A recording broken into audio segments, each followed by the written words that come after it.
श्री शिवाय नमस्तुभ्यम हर हर महादेव। इस चैनल पर हम आपको गुरुजी पंडित प्रदीप मिश्रा जी के बताए उपायों को वीडियो में करके बताते हैं ताकि वे उपाय देखकर समझने में आपको आसानी हो।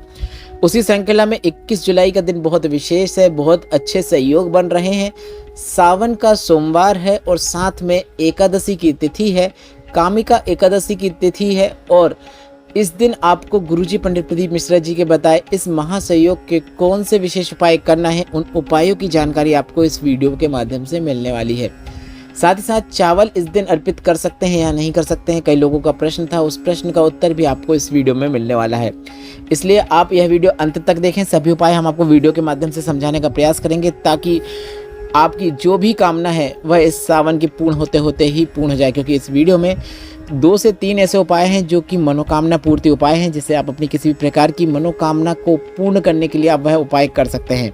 अब बढ़ते हैं बिना किसी देरी के पहले उस उपाय की ओर जो कि गुरुजी पंडित प्रदीप मिश्रा जी का बताया सबसे उपयोगी उपाय है, जिसे सभी आपको भोलेनाथ के मंदिर में जाकर कावड़ जल मतलब 2 कलश से जल शिवलिंग पे अर्पित करना है।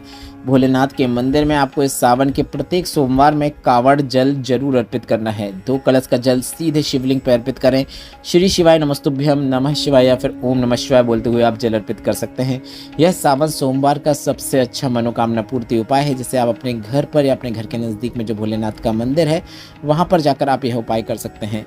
बढ़ते हैं अगले विशेष उपाय की ओर जो कि आपको इस सावन के महीने में करना है।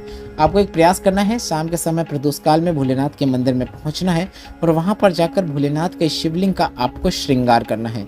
जिस प्रकार से बन सके उस प्रकार से आप भोलेनाथ का शिवलिंग का श्रृंगार कीजिए। आप भोलेनाथ के मंदिर में दिया लगा रहे हैं, रोशनी कर रहे हैं, सजा रहे हैं। भोलेनाथ भी आपके जीवन को ऐसा सजाएंगे कि आपको कभी पीछे मुड़कर देखना नहीं पड़ेगा। जीवन में आपको उन्नति ही देखने को मिलने वाली है। अब बढ़ते हैं उस उपाय की ओर जो कि गुरुजी पंडित प्रदीप मिश्रा जी का बताया सावन का सबसे विशेष उपाय है, जिसमें 108 चावल के दाने अपनी मनोकामना बोलते हुए शिवलिंग पे अर्पित करना होता है। कई लोगों का प्रश्न रहता है कि गुरुजी क्या हम चावल को, अक्षत को एकादशी के दिन भोलेनाथ के शिवलिंग पे अर्पित कर सकते हैं? तो गुरुजी ने साफ शब्दों में कहा है, ये जितने भी नियम हैं कि चावल नहीं खा सकते या खा सकते हैं, यह नियम जो एप्लीकेबल हैं, जो लागू होते हैं, वह इस संसार में जिन्होंने जन्म लिया है उनके लिए है। उन्हें चावल नहीं खाना चाहिए एकादशी के दिन, पर भोलेनाथ अजन्मे हैं, उन्हें आप एकादशी के दिन चावल अर्पित कर सकते हैं। स्वयं गुरुजी पंडित प्रदीप मिश्रा जी ने यह विशेष जानकारी दी है। तो आप 108 चावल के दाने भोलेनाथ के शिवलिंग पर, कामिका एकादशी भी है तो भी अर्पित कर सकते हैं और सावन सोमवार के दिन अपनी जो भी मनोकामना है वह मनोकामना कर सकते हैं। आपकी जो मनोकामना है वह सावन पूर्ण होते होते आपको निश्चित पूर्ण होती हुई नजर आएगी। और इसी दिन आपको एक और सरल और आसान उपाय करना है जो कि डूबा पैसा वापस लाने वाला सबसे अच्छा उपाय है, या कहीं पैसा फंस गया है, कोई लौटा नहीं रहा है तो उसके लिए किया जाने वाला उपाय है।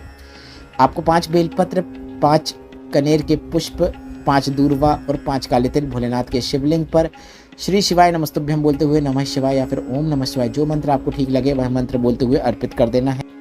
बस इतना ही करना है। कितना ही पैसा डूब गया हो वह वापस जरूर आता है। अब बढ़ते हैं इस सावन के महीने में किए जाने वाले एक विशेष मनोकामना पूर्ति उपाय की ओर। आपको 3 स्थानों पर बेलपत्र को अर्पित करना है। लंबे समय से अटके हुए कार्य के लिए, लंबे समय से अटकी हुई मनोकामना के लिए आप यह उपाय कर सकते हैं। पहली बेलपत्र आपको शिवलिंग में जो माता सुख सुंदरी का स्थान है वहाँ पर अर्पित करना है। बेलपत्र की डंडी शिवलिंग की ओर होना चाहिए। इसके बाद दूसरी बेलपत्र को आपको शिवलिंग के ऊपर जो जलाधारी बंधी होती है उस जलाधारी में आपको दूसरी बेलपत्र को अर्पित करना है।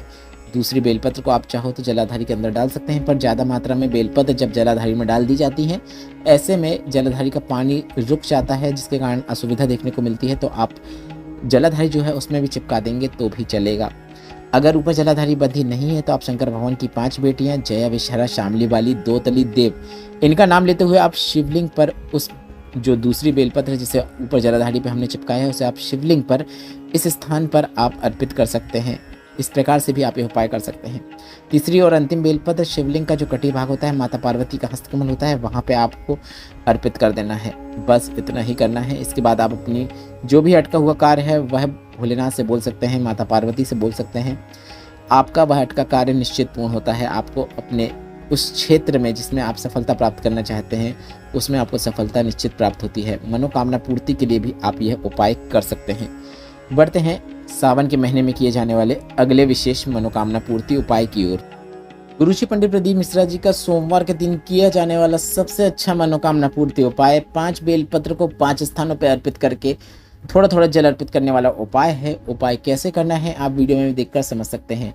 पहले यह समझ लीजिए कि उपाय कैसे करना है। अगर कोई कामना है जो पूर्ण नहीं हो रही है तो आपको यह उपाय अपनी किसी भी प्रकार की मनोकामना, वह चाहे धन प्राप्ति की हो, लक्ष्मी प्राप्ति की हो, कर्ज मुक्ति की हो, व्यापार वृद्धि की हो, नौकरी प्राप्ति की हो, शीघ्र विवाह की हो, किसी भी प्रकार की मनोकामना पूर्ति के लिए आप यह उपाय कर सकते हैं। 5 बेलपत्र और 1 कलश जल लेकर आपको भोलेनाथ के मंदिर में पहुंचना है। किन किन स्थानों में बेलपत्र अर्पित करना है आप वह वीडियो में भी देखकर समझ सकते हैं। सबसे पहले जो बेलपत्र रहेगी उसे आपको गणेश भगवान के स्थान पर अर्पित करना है। शिवलिंग में जो आपके सीधे हाथ की ओर, आपका मुख जलाधारी की ओर है, ऐसे में सीधे हाथ की ओर गणेश भगवान का स्थान होता है, जहाँ पे हमने आपको अभी दिखाया है। यहाँ पे आपको बेलपत्र अर्पित करना है। इसके बाद 1 कलश का जल थोड़ी सी मात्रा में आपको इस गणेश भगवान के स्थान पर अर्पित कर देना है। पूरा उपाय करते समय आपको श्री शिवाय नमस्तुभ्यम या फिर नमः शिवाय या फिर ओम नमः शिवाय मंत्र का उच्चारण करते रहना है। इसके बाद जो दूसरी बेलपत्र रहेगी उस दूसरी बेलपत्र को आपको शिवलिंग में शरण कार्तिकेय भगवान के स्थान पर अर्पित करना है। शिवलिंग में शरण कार्तिकेय भगवान का स्थान, आपका मुख शिवलिंग में जलाधारी की ओर है, ऐसे में आपके उल्टे हाथ की ओर, मतलब गणेश भगवान के विपरीत ओर शरण कार्तिकेय भगवान का स्थान होता है। उस स्थान पर आपको दूसरी बेलपत्र को अर्पित करना है। बेलपत्र जितनी भी अर्पित करेंगे सभी बेलपत्र की डंडी जलाधारी की ओर होना चाहिए। दूसरी बेलपत्र आप देख सकते हैं कहाँ पे आपको अर्पित करना है। यहाँ पे अर्पित करने के बाद यहाँ पर भी आपको थोड़ा सा जल अर्पित कर देना है। श्री शिवाय नमस्तुभ्यम बोलते जाइए, उपाय करते जाइए। काफ़ी सरल और आसान उपाय है। अपनी किसी भी प्रकार की मनोकामना पूर्ति के लिए आपको यह उपाय अवश्य करना है। इसके बाद तीसरी बेलपत्र आपको शिवलिंग में जो माता सुख सुंदरी का स्थान होता है वहाँ पे आपको तीसरी बेलपत्र को अर्पित करना है। इसके बाद यहाँ पर भी आपको कलश का थोड़ा सा जल अर्पित कर देना है। इसके बाद जो चौथी बेलपत्र रहेगी, शिवलिंग में जो माता पार्वती का हस्तकमल होता है, शिवलिंग का जो कटीय भाग होता है, वहाँ पर आपको चौथी बेलपत्र को अर्पित करना है। आप वीडियो में भी देखकर समझ सकते हैं कि चौथी बेलपत्र आपको कहाँ पर अर्पित करना है। चौथी बेलपत्र को अर्पित करने के बाद यहाँ पर भी आपको 1 ही कलश का थोड़ा सा जल आपको अर्पित कर देना है। इसके बाद 5वीं और अंतिम जो बेलपत्र रहेगी उसे आपको श्री शिवाय नमस्तुभ्यम बोलते हुए, नमः शिवाय या फिर ओम नमः शिवाय बोलते हुए अपनी कामना करते हुए शिवलिंग के ऊपर अर्पित कर देना है। इस प्रकार से अर्पित करें कि बेलपत्र की डंडी जलाधारी की ओर हो। इसके बाद कलश के अंदर का बचा हुआ पूरा जल आपको श्री शिवाय नमस्तुभ्यम बोलते हुए, नमः शिवाय बोलते हुए शिवलिंग पे अर्पित कर देना है। कलश में अब आपको कुछ भी जल नहीं बचाना है। इस प्रकार से आपको यह उपाय पूर्ण करना है। इसके बाद आपने मनोकामना कर ली। यह उपाय आपको कम से कम 3 सोमवार करना है, पर सावन के आप प्रत्येक सोमवार में यह उपाय करते हैं तो आपकी जो भी मनोकामना है वह सावन पूर्ण होते होते आपको पूर्ण होती हुई अवश्य नजर आती है। वीडियो में बताई गई जानकारी से संबंधित कोई प्रश्न है तो आप कमेंट बॉक्स के जरिए पूछ सकते हैं। वीडियो थोड़ा सा भी उपयोगी लगा है तो वीडियो को लाइक करके कमेंट बॉक्स में श्री शिवाय नमस्तुभ्यम या फिर हर हर महादेव जरूर टाइप कीजिएगा। श्री शिवाय नमस्तुभ्यम, हर हर महादेव।